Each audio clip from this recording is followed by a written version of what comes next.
Est-ce qu'il est trop tard pour se lancer en ligne en 2025 quand on est prof de yoga? Est-ce que le marché est saturé? Est-ce que, il y a encore de la place pour toi? C'est sûrement la question que tu te poses et on va répondre à cette question dans cet épisode. Je te souhaite la bienvenue dans ce nouvel épisode. Je suis avec Sacha et on va répondre du coup à cette question. Sacha, qu'est-ce que t'en penses? Ouais, alors c'est une question qui revient souvent quand on a des profs qui viennent nous contacter et ils nous disent, ouais, mais moi je débute en ligne.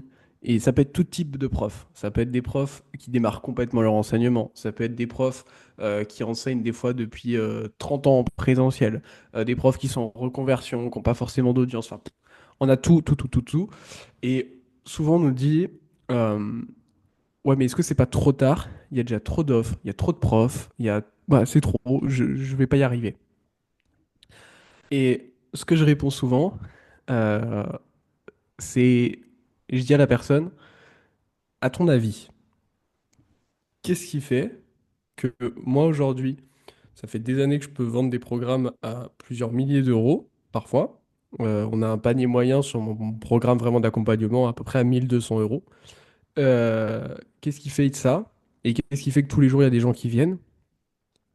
Alors que toi, tu me dis que tu penses que tu peux pas arriver à vendre un truc en ligne et qu'aujourd'hui, quand tu essaies de vendre des fois même des trucs à 10 euros, ça marche pas. À ton avis, pourquoi? Et là, souvent, il y a un petit blanc, les gens réfléchissent. Et ensuite, ce qu'ils me disent, c'est oui, mais toi, il y a des gens qui te connaissent, etc. Je dis oui, mais regarde, quand j'ai démarré, j'avais très peu d'abonnés et pourtant, j'en vendais quand même. Et on me dit oui, mais il y avait moins de monde. Je dis OK, il y avait peut-être un peu moins de monde, mais à cette époque-là, on me disait déjà, il y a trop de monde, ça va pas marcher. Alors, à ton avis, qu'est-ce qui fait que j'y arrive? Et au bout de plusieurs fois que je questionne les personnes, elles me disent, bah, bah peut-être voilà, tu maîtrises bien la technique ou l'informatique, etc. Et ce que je cite aussi, c'est de dire, regarde les profs qu'on accompagne. Qu'est-ce qui fait qu'on en a plein qui démarrent de zéro, même en ligne ou quoi que ce soit, et certains n'ont même pas de compte Instagram au début, et qu'en quelques semaines, on a plein de profs qui font plusieurs centaines, plusieurs milliers d'euros, en seulement quelques semaines. Et qu'on a énormément de résultats, je veux dire, sur tous les profs qu'on accompagne, tous ceux qui suivent le process, tout le monde fait des ventes en fait. À ton avis, pourquoi? Et bah là, à nouveau, c'est la même réponse, c'est bah, parce que finalement, on leur amène le process qui marche avec le programme de yoga, on leur explique, et après, ils peuvent faire pareil, et on les accompagne là-dessus. Et du coup, ça répond à... Et on l'a eu en concret, en validation, finalement, avec les élèves, c'est que bah, aujourd'hui, on peut démarrer de zéro en ligne, et si on a le bon process, ça fonctionne. Si on fait bien les choses, ça fonctionne. Et ça, je m'en rends compte, je l'ai dit dans un vlog, c'est qu'aujourd'hui, il y a tellement, enfin, dans tous les profs de yoga qui viennent nous voir, c'est pas pour être méchant, mais je vois à quel point vous êtes tellement, tellement, tellement à la ramasse pour 99% d'entre vous sur le marketing, sur la vente sur le digital, qu'en fait, mais il y a tellement de place. Et certes, vous avez l'impression qu'il y a plein de profs, parce qu'en fait, vu que vous regardez des trucs de yoga dans votre algorithme, bah vous voyez que des trucs de yoga. Donc oui, il y a beaucoup de profs, mais votre cerveau, il n'arrive pas à se représenter qu'il y a tellement d'élèves. Aujourd'hui, moi, j'ai des élèves dans plus de 19 pays, enfin dans 19 pays, qui suivent mes programmes, et j'en ai aussi dans plein d'autres pays qui regardent mes vidéos YouTube ou quoi, et qui n'ont pas forcément acheté parce qu'ils n'ont pas forcément les moyens ou autres dans certaines régions du monde, mais il y a du monde partout qui recherche du yoga. Et les profs sont tellement à la ramasse qu'il y a encore de belles années devant nous et devant vous. Voilà. Je sais pas ce que tu en penses. Et je pense que ça peut être intéressant que tu répondes aussi à cette question en, en partageant notamment potentiellement le fait, tu vois, de comprendre le marché, toutes ces choses-là par rapport à l'offre. Ouais, tu me fais une bonne transition parce que c'est un peu ce que j'allais aborder. C'est qu'en fait, pour répondre à la question de est-ce que c'est saturé, est-ce qu'il reste de la place, est-ce que c'est pas trop tard? Donc déjà, il y a plusieurs réponses à ça. Effectivement, la première réponse que tu as donnée, c'est factuellement, regarde, ça continue de marcher. C'est-à-dire, quand toi, tu es arrivé sur le marché du yoga, il y avait déjà du monde, on disait déjà que c'était saturé, ça a fonctionné. Et les élèves que l'on forme, ils arrivent sur le marché, on dit qu'il y a du monde et que c'est saturé, ils fonctionnent encore. Donc pour le moment, chaque jour qui passe, ça se vérifie, on a des nouveaux élèves qui arrivent, qui gagnent leur vie et qui permettent et qui fonctionnent du coup avec leur activité en ligne. Donc ça permet de montrer que c'est faisable. La question peut-être c'est pourquoi, parce qu'on n'a peut-être pas encore là répondu à pourquoi il y a Mm. encore de la place, pourquoi est-ce que ça marche encore. Bah, en réalité c'est assez simple. Pour savoir s'il reste de la place ou si un marché est saturé, on va regarder plusieurs choses. La première chose qu'on va regarder, c'est est-ce qu'il y a toujours de la demande? Est-ce que les gens continuent d'être intéressés par la pratique du yoga, par vouloir prendre des cours, par vouloir se former, se renseigner ou apprendre ou être enseigné ou être accompagné sur cette activité? Bah, la réponse est oui. Le marché du yoga intéresse, les gens se renseignent sur ça, c'est quelque chose qui intéresse les gens. On connaît plein de gens qui en ont déjà pratiqué, qui veulent en pratiquer, qui en ont peut-être jamais pratiqué mais qui seraient intéressés. On sait que c'est quelque chose qui intéresse encore les gens. Donc, il y a de la demande, il y a de l'intérêt. Ensuite, l'autre point qui peut bloquer, c'est il y a peut-être de la demande, mais est-ce qu'il n'y a pas trop de profs? S'il y a beaucoup de demandes, mais qu'il y a encore plus de profs, bah peut-être qu'en fait, il n'y a pas assez de demandes par rapport à tous les profs. Est-ce que, donc, deuxième question, est-ce qu'il y a des gens aujourd'hui qui aimeraient pratiquer du yoga et qui n'ont pas encore mis en place leur pratique? Soit parce qu'ils n'ont pas trouvé la bonne personne avec qui ça match, soit parce qu'ils ne sont pas encore passés à l'action là-dessus. Est-ce qu'il y a encore des gens qui ne pratiquent pas encore, mais qui aimeraient pratiquer? Oui, il y en a plein. Donc déjà, il y a encore des gens qui ont besoin. Visiblement, il n'y a pas assez de profs, il y a encore plein de gens qui ne pratiquent pas. Et parmi les gens qui pratiquent, est-ce qu'il y a des gens qui ne sont pas à 100% satisfaits de ce qu'ils font? Est-ce qu'il y a des gens qui pratiquent, mais qui sont un peu déçus et qui continuent parce que bah, c'est le plus simple pour eux pour l'instant, mais que s'ils pouvaient, ils iraient ailleurs? Et ça aussi, il y en a plein. Il y en a énormément.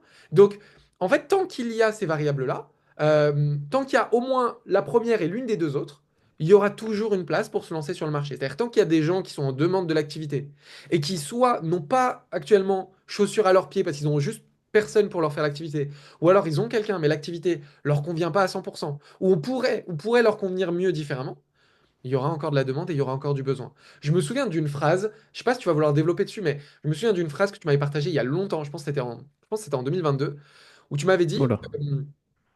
tu m'avais dit que toi, tu te formais énormément à l'étranger sur le yoga, que tu Hmm. fais énormément de stages à l'étranger. Tu m'as dit, la première fois où je me suis formé à l'étranger, j'ai découvert un yoga différent de celui qu'on t'avait enseigné en France.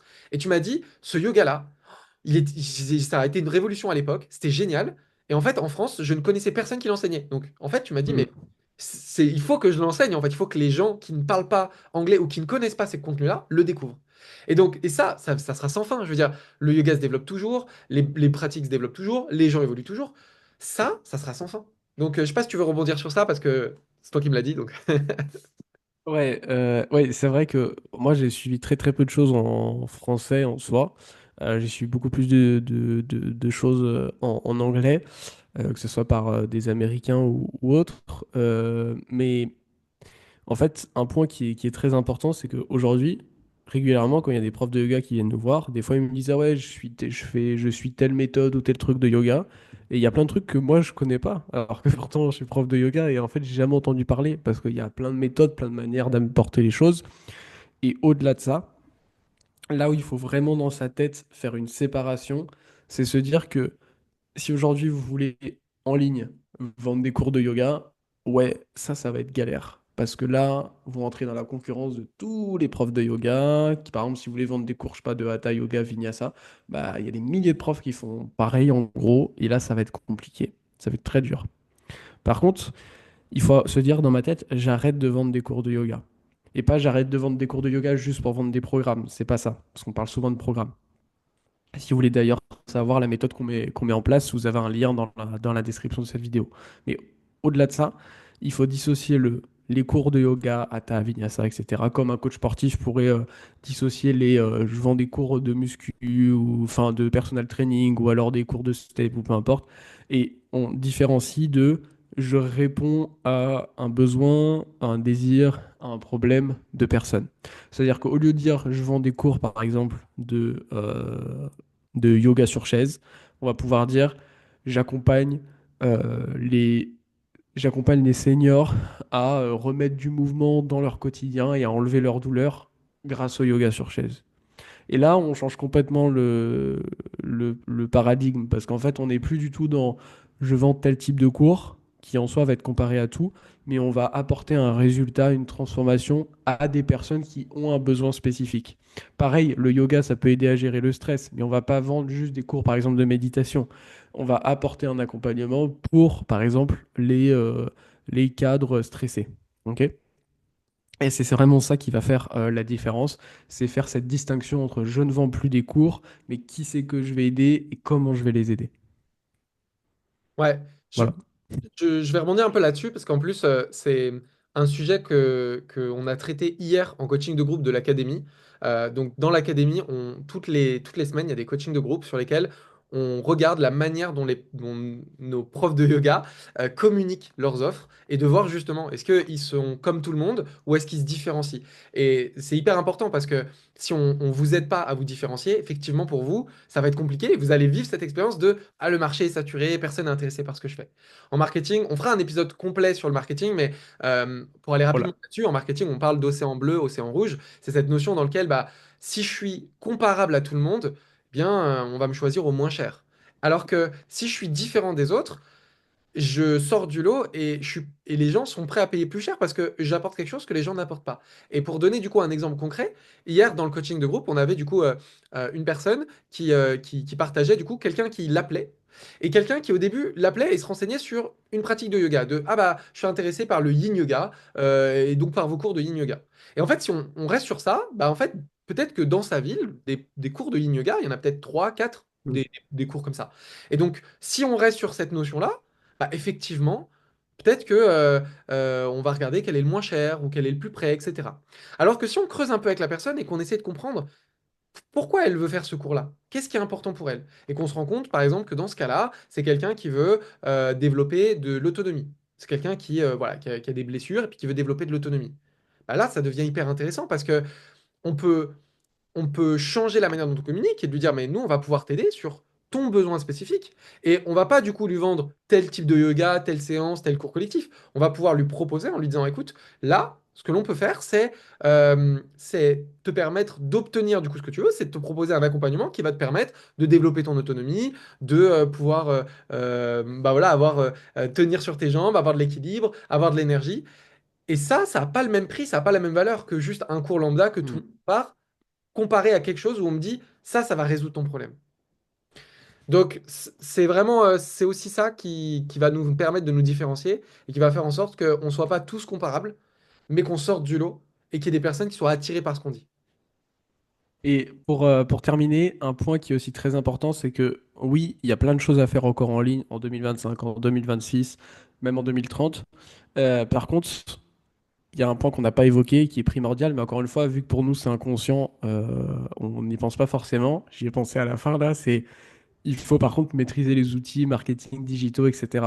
Si vous ne savez pas bien communiquer, si vous ne savez pas bien parler de votre offre, comme l'explique Alexandre, si vous ne maîtrisez pas toutes les parties digitales, la publicité, comment on fait des bons posts, comment on attire des personnes, comment on collecte les mails, etc., vous allez aller de nulle part. Donc il est primordial que vous maîtrisiez ça.